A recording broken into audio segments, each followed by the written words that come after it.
ময়নার বাবার ছাত্র রাজারামকে চেপে ধরতেই সব সত্য কথা বলে দিল রাজারাম। বন্ধুরা, এমনটাই দেখা যাবে। বিস্তারিত জানতে ভিডিওটিতে লাইক দিয়ে সম্পূর্ণ দেখতে থাকো।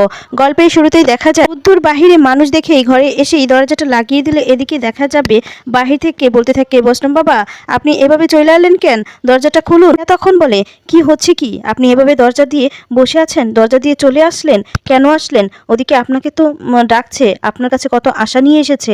আর তখন বলে, ওরা তো আশা নিয়ে এসেছে আমি ওদের চিকিৎসা করতাম, আমি তখন কি করতে পারি বলো? এরপর বলে, আপনি চিকিৎসাই করবেন, আপনি তো একজন ডাক্তার। আর তখন রুদ্দুর বলে, সেটা তো আমি ওদের সামনে বলতে পারবো না। ওর ময়না রুদ্দুরকে অনেক বুঝিয়ে সুজিয়ে রাজি করায় দরজাটা খুলতে। আর তখন রুদ্দুর দরজাটা খুলে বলতে থাকে, আপনার যান, আমি আসছি। এই বলে দরজাটা লাগিয়ে দেয়। আর ময়না বলে, মনে সাহস রাখুন, কিচ্ছু হবে না ডাক্তারবাবু। রুদ্দুর বলে, ময়না এর জন্য তো ভালো করে চিকিৎসা করতে হবে। আর তখন আমি কি করতে পারি? আমার কাছে তো কিছু নেইও। আর তখন বলে, এই সমস্ত পরে ভাবা যাবে, আপনি আগে যান, চোখে একবার দেখে তো আইবেন। এ কথা বললে রুদ্দুর যেতে রাজি হয়। ময়নার বাবা বলছে, আমি তো বসে নাই, আমি তো চেষ্টা করতেছি, যে যেখানে কইতাছে আমি সেইখানেই যাইতাছি, সবখানে খুঁজতেছি কিন্তু পাইতাছি না, কি করবো? এখানে একটু খবর পাইতাছি, সেইখানেই যাইয়া খবর লইতাছি। বিশ্বাস করেন আমি বইয়া নাই, আমার কি কম কষ্ট হইতাছে?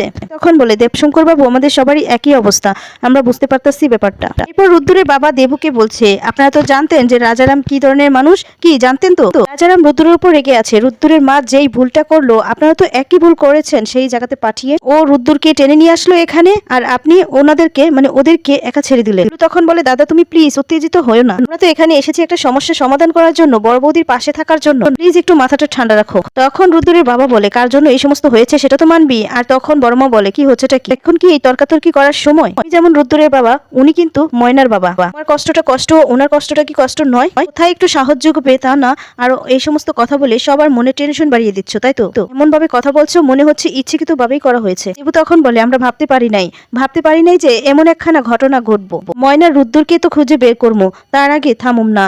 এরপর দেখা যাবে এদিকে গুঞ্জা বলছে, তার আগে আপনি কি করেছেন? থানায় ডায়েরি করেছেন, তাই তো? কিন্তু আমি যতদূর শুনলাম তাতে কিন্তু কোনো লাভ হয়নি, সেই কারণেই এখানে আমাকে আসা। আর কিছু মনে করবেন না, এভাবে বসে থাকলে না চলবে না। এবার সবাইকে মানে আমাদেরকে একটু ওপরের দিকে যেতে হবে, বুঝতে পেরেছেন? উপরের লেভেলে কথাবার্তা বলতে হবে। সেটা করার জন্য আমার মনে হয় না যে আপনি কোনো আমাদের হেল্প করতে পারবেন, কারণ আপনার যে সামর্থ্য ছিল আপনি সেই অনুযায়ী কাজ করেছেন, তাতে কোনো একটা লাভ হলো না। এই সমস্ত শুনে তো বড়মা এদিকে রেগে যায়। গুঞ্জা বলে, তাই আমাদেরকে আমাদের কাজটা করতে দিন প্লিজ। কে বড়মা বলে, গুঞ্জা। আর তখন এদিকে রাজারাম তার দলের লোকদের সাথে কথা বলতে থাকে। আর তখন বলে, ওই পোস্টার লাগাইয়া কি কোনো কাজ হইলো? তখন বলছে, হইছে তো। তোরে কি কোনো খবর দিছে? এরপর বলে, তা দিছে। ওই খবর খান দিতেই তো আমি আপনার কাছে আইলাম। ছবিখানা দেখে একখান ব্যানওয়ালা আমাকে ফোন করছে, ভীমপুরের ভিতরে যে মেলাখানা হয়েছিল না, ওইখানেই নাকি নামাইয়া দিছে। আর তখন আমি জানতে পারছি ওরা ওখানে নাই, ওরা আসলে আমার মন কইতাছে কি ওখান থেকে হাইটা মনে হয় অনেক দূর চলে গেছে, আমি নিশ্চিত আশেপাশে কোনো গ্রামেই হয়তো গেছে। রাজারাম বলে, তল্লাশি কাকে কয় জানিস তো? ওটাই করতে হইব আমাদের। নদীর পাড়ে যখন নামছে তাহলে খোঁজ কর, যত লোক লাগে লাগা, যতটা লাগে আমার থেকে লইয়া যা। তারপর ওই ময়না ডাক্তারবাবুরে আমার চাই, আর আমাদের কাছে সেই সময়টুকুও নাই। এসপি ছুটি কাটাইয়া গ্রামে ফিরে আসতেছে, ওইটা নিশ্চয়ই জানোস। তখনই দেখা যাবে সেই এসপি মানে মাস্টারমশাইয়ের ছাত্র এসে হাজির হয়ে যায়। আর তখন দেখেই তো ভয় পেয়ে যায় রাজারাম। রাজারামের কাছে গিয়ে বলতে থাকে। অন্যদিকে দেখা যাবে রুদ্দুরকে ময়না বুঝিয়ে সুজিয়ে রাজি করায় যাতে করে চিকিৎসা করে। আর তারপর দেখা যায় ময়না বলতে থাকে, আপনি যান, আমি এইখানেই থাকি। হ্যাঁ, আমার কয়টা কাজ আছে, আমার কাজগুলো আমি কইরা নেই। এরপর রুদ্দুর বলে, তোমার কাজ? তোমার আবার কিসের কাজ আছে? তখন বলে, ওমা আমাদের কি সংসারের কোনো কাজ নেই? সংসারের কাজগুলো তো আমাকেই করতে হবে। আর তখন ময়না রুদ্দুরের বলা কথাগুলো মনে করতে থাকে। রুদ্দুর বলেছিল যে এই সংসারটা কি তোমার একাই? সংসারটা তো আমারও নাকি? আর তখন সেই সমস্ত কথা বলে ময়না খুশি হয়ে যায়। এরপর রুদ্দুরকে কথা বললে রুদ্দুর চলে যায়। অন্যদিকে দেখা যাবে বড়মা গুঞ্জার কাছে গিয়ে বলতে থাকে, তোমার সাহস কি করে হয় এভাবে কথা বলতে? তোমার কি উনি গুরুজন হয় না? তুমি এক্ষুনি ক্ষমা চাও, উনি তো কোনো খারাপ কিছু কয় না, আর তুমি এভাবে কেন কথা বললে? হ্যাঁ, এক্ষুনি ক্ষমা চাও ওনার পা ধরে। আর তখন মেজমা বলতে থাকে, আচ্ছা দিদি ভাই, গুঞ্জা তো খারাপ কিছুও বলে নাই, ও যে কথাগুলো বলেছে সেগুলো তো একদিক থেকে ঠিক। আর তখনই গুলো বলতে থাকে, ঠিক এই জন্যই তোমাকে আনতে চাইনি, তুমি সব কিছুতেই ঝগড়া বাঁধাও। মেজমা বলে, এই দেখো গুলু, ভুল বলছো তুমি আমাকে, আমরা কেন এখানে এসেছি বলো?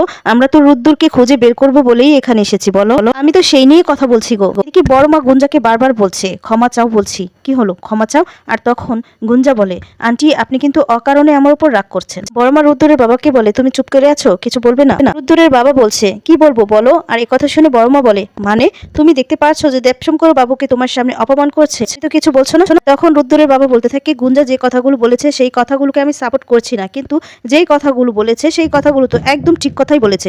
এরপর ময়নার বাবা বলতে থাকে, আমি এসপির লগে কথা কইছি, হ্যাঁ কইছে দেখবো। আর তখন গুঞ্জা বলে, কি বললেন আঙ্কেল? দেখবো? দেখবো মানে কিন্তু ভবিষ্যৎ। হ্যাঁ, আর যাই বলেন উনি আপনার স্টুডেন্ট হতে পারে, কিন্তু উনি কিন্তু আপনাকে একদম গুরুত্ব দিচ্ছে না। বড়মা তখন রেগে যায়, রেগে গিয়ে বলতে থাকে, আবার আবার কথা বলছো তুমি? আর তখন গুলু বলে, এই তুমি থামো তো। বড়মা বলে, ও থামলে তো চলবে না, আজ ক্ষমা ওকে চাইতেই হবে। এদিকে গুঞ্জা তখন মনে মনে বলছে, আমি কি বেশি একটু রিয়াক্ট করে ফেললাম? না না, আমাকে যেভাবে হোক সামলাতে হবে, নয়তো আমাকে এখান থেকে তাড়িয়ে দিবে, চলে যেতে হবে। আর তখন বলে, আন্টি আপনি বলে আমি 100 বার ক্ষমা চাইতে পারি। ময়নার বাবা বলে, বিয়েন বিয়েন আপনি ছেড়ে দেন, আমি হ্যার কথায় কোনো কিছুই মনে করি নাই। সত্যই তো, আমি তো কিছু করতে পারতাছি না, তাই যদি কিছু করতে পারে ভালো। মেজুমা তখন বলে, পারবে পারবে দেবশঙ্কর বাবু, পারবে। যদি কেউ পারে তাহলে এই মেয়েই পারবে। এই মেয়ের বাবার সাথে না ওই যে কমিশনার, তার মানে উঁচু লেভেলের লোকদের সাথেও পরিচয় আছে।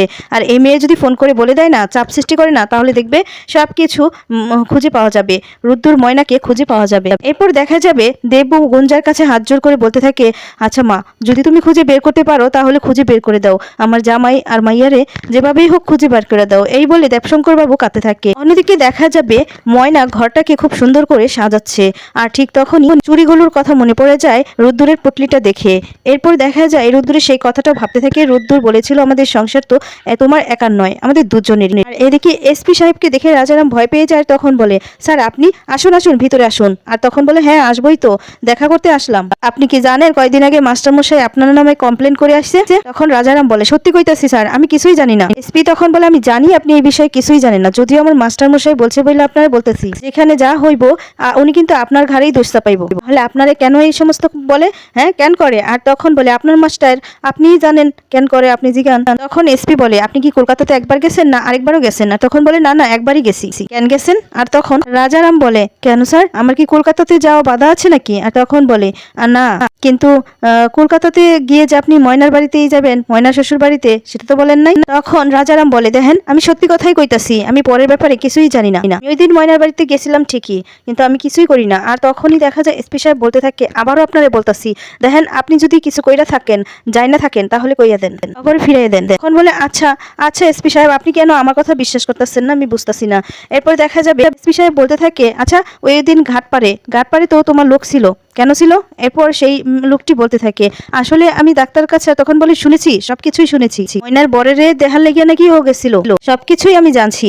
এরপর রানুর কাছে এসপি সাহেব বলতে থাকে, আচ্ছা এই দিন ময়না ভালো আছে নাকি, ময়না বাড়ি ফিরছে নাকি, এই সমস্ত কেন জিজ্ঞেস করছিলাম না, কেন জিজ্ঞেস করছিলাম বলো? আর তখনই রাজারাম গিয়ে বলতে থাকে, বিশ্বাস করুন আমরা কিছু জানি না, কেউ কিছু জানে না, ওরাও জানে না। এরপর দেখা যায় এসপি সাহেব বলতে থাকে, আমি আবারও বলছি, তোমরা যদি জেনেও লুকিয়ে থাকো তাহলে ভালোই ভালোই বলছি বলে দাও, এরপর কিন্তু তোমাদের অবস্থাটা খুব খারাপ হবে, আমি বলে গেলাম। কথা বলে ওখান থেকে চলে যায়। আর রাজারাম সবাইকে তখন বলে দেয়, আমাদের সাবধান হইতে হইব, এসপি সাহেব ফিরাইছে। এরপর রাজারাম বলতে থাকে, যেইখানে পোস্টার লাগাইছো সবকিছু ছিঁড়া ফেলার। তখন বলে, কেন কেন? এরপর একটা চর মেরে বলতে থাকে, কিছুই বুঝো না তুমি না, এই পোস্টার টানানো হয়েছে, এগুলো যদি এসপি সাহেব জানতে পারে, কেউ যদি এই পোস্টার দেখে আমার কাছে ফোন কইরা আমাদের বাড়িতে আইসা এই সমস্ত জিজ্ঞেস করে, এসপি সাহেব যদি জানতে পারে, তখন আমাকে অবস্থাটা কি হইব জানিস? আর আগে কইতাছি, যেইখানে পোস্টার লাগাইছো সমস্ত কিছু ছিঁড়া ফেলা, আর আমাদেরকে যেভাবেই হোক ওদেরকে খুঁজে বের করতেই হবে। এরপর রাজারামের একজন লোক এসে বলতে থাকে, একটা খবর নিয়ে আইছি। আর তখন বলে, কি খবর? কলকাতা থেকে ময়নার শ্বশুরবাড়ি থেকে লোক আইছে। কথা শুনেই তো রাজারাম খুশি হয়ে যায়, আর বলে, ও কে কে আইছে? এরপর বলে, 4 জন আইছে, 2 জন মহিলা আর 2 জন পুরুষ আইছে। একজন মহিলা একটু বয়স্ক, আরেকজন হইছে মেয়ে। আর তখনই বলতে থাকে যে মেয়ে, তখন বলে, হ্যাঁ দাদা মেয়ে এসেছে আর খুব সুন্দর। এরপর বলে, খুব সুন্দর, তার মানে আমার ময়না পাখিটা আইছে, মামুনিটা আইছে। কথা বলতে থাকে, এবার তো সমস্ত খবর আমি পাইয়া যাবো। কথা বলে হাসতে থাকে রাজারাম। অন্যদিকে দেখা যাবে ময়না ঘরটাকে খুব সুন্দর করে সাজাচ্ছে, অনেকগুলো হাজি দিয়ে খুব সুন্দর করে রং করে পুরো ঘরটাই খুব সুন্দর করে সাজায়, যাতে করে রুদ্দুরের পছন্দ হয়। এরপর সাজানো হয়ে গেলে রুদ্দুর বাড়িতে চলে আসে। আর রুদ্দুর ঘরটাকে দেখেই তো অবাক হয়ে যায়, আর ময়নার দিকে তাকিয়ে থাকে। এরপর মিষ্টি মিষ্টি হাসতে থাকে।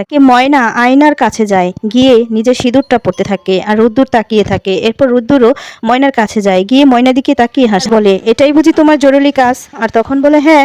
ময়না বলে, ডাক্তারবাবু আপনার পছন্দ হয়েছে তো? তখন বলে, খুব খুব পছন্দ হয়েছে। রুদ্দুর বলে, এই ঘরটাকে দেখে একটা গ্রান বেরিয়ে আসছে, সেটা কি জানো? শান্তি। কথা বললে ময়না তখন খুশি হয়ে যায় আর হাসতে থাকে। তো বন্ধুরা, আজকের ভিডিওটি তোমাদের কেমন লেগেছে কমেন্টস করে তোমাদের মতামত জানিয়ে দাও। ধন্যবাদ।